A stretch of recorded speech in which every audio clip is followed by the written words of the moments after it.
Ketika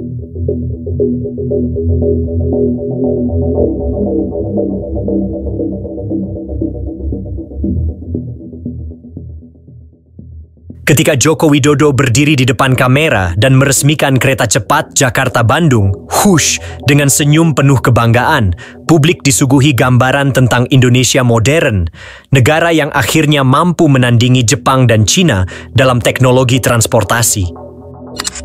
Namun di balik gemerlap rel baja dan stasiun megah itu, tersimpan kisah tentang ambisi yang terlalu tinggi, utang yang menumpuk, dan warisan yang kini berubah menjadi beban ekonomi. Project Whoosh sejatinya dimulai dengan niat baik, sebuah visi untuk mempercepat konektivitas dan menandai era baru pembangunan. Tapi, seperti banyak kisah di Republik ini, niat baik sering terperangkap dalam ego kekuasaan. Jokowi ingin mencetak sejarah. Ia ingin meninggalkan monumen abadi yang akan dikenang seperti Soekarno dengan Monas atau Habibie dengan pesawatnya. Bedanya, Whoosh bukan sekadar proyek teknologi, ia adalah proyek politik. Dan di sanalah dosa pertama itu bersemayam. Keputusan menggandeng Cina dan menolak Jepang bukanlah sekadar urusan tender. Ia adalah keputusan geopolitik yang penuh risiko. Jokowi berani menandatangani kesepakatan besar tanpa jaminan finansial yang kuat, bahkan setelah para ahli, termasuk Ignatius Jonan dan Agus Pambagio, memperingatkan tentang potensi kebangkrutan dan beban utang yang luar biasa. Tapi suara rasional dikalahkan oleh semangat ambisi. Jokowi ingin cepat, ingin spektakuler, dan ingin dikenang.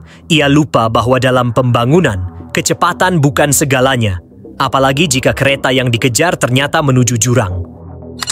Kini, proyek yang digadang-gadang sebagai kebanggaan nasional itu berubah menjadi beban negara. Biaya yang awalnya diperkirakan 6 miliar dolar melonjak menjadi lebih dari 7 miliar. Utang yang ditanggung mencapai lebih dari 100 triliun rupiah.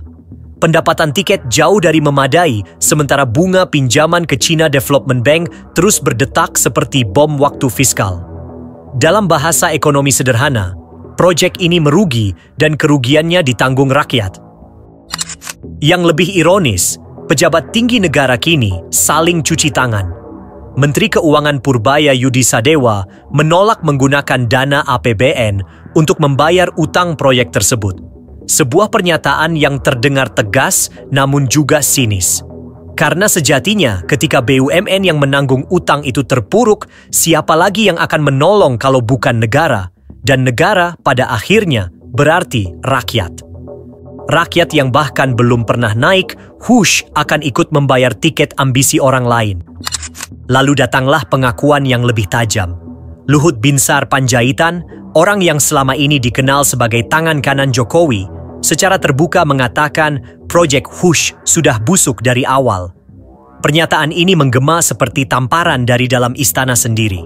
Jika seorang menteri senior yang ikut membidani proyek itu saja mengakuinya, maka publik berhak bertanya, kebusukan macam apa yang dimaksud? Apakah ini soal salah kelola, mark-up, atau keputusan politik yang dipaksakan meski tahu risiko fatalnya? Kebusukan itu kini tercium di mana-mana. Biaya pembangunan yang 3 kali lipat lebih mahal dibanding proyek serupa di Cina. Laporan tentang manuver keuangan yang tidak transparan. Prediksi kerugian yang tak masuk akal.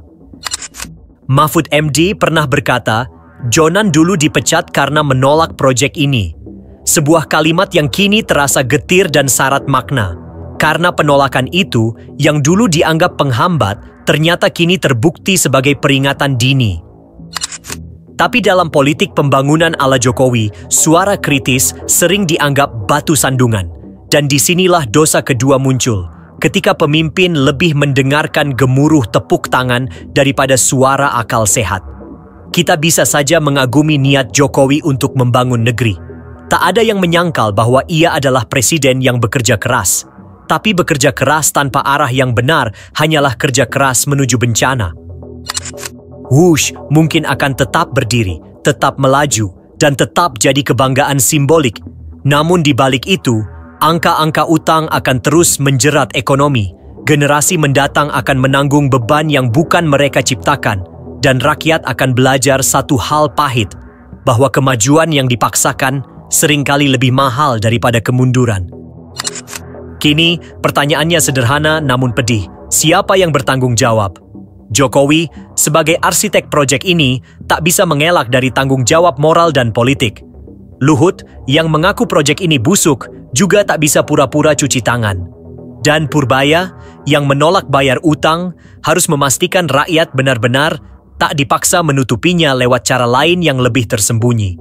Kereta Wush mungkin telah berjalan, tapi jejak dosa kebijakannya masih panjang. Ini bukan tentang teknologi, bukan tentang kecepatan, tapi tentang kesombongan kekuasaan yang percaya bahwa sejarah bisa dibangun dengan beton dan rel baja. Padahal sejarah sejati dibangun dengan kebijaksanaan, integritas, dan keberanian mengakui kesalahan. Jika Jokowi ingin dikenang sebagai bapak pembangunan, maka ia harus berani mengakui bahwa sebagian warisannya adalah bom waktu. Karena hanya dengan mengakui dosa, sebuah bangsa bisa menebusnya. Dan Wush, sayangnya, sedang melaju bukan menuju masa depan, melainkan menuju tagihan besar yang suatu hari harus dibayar oleh kita semua.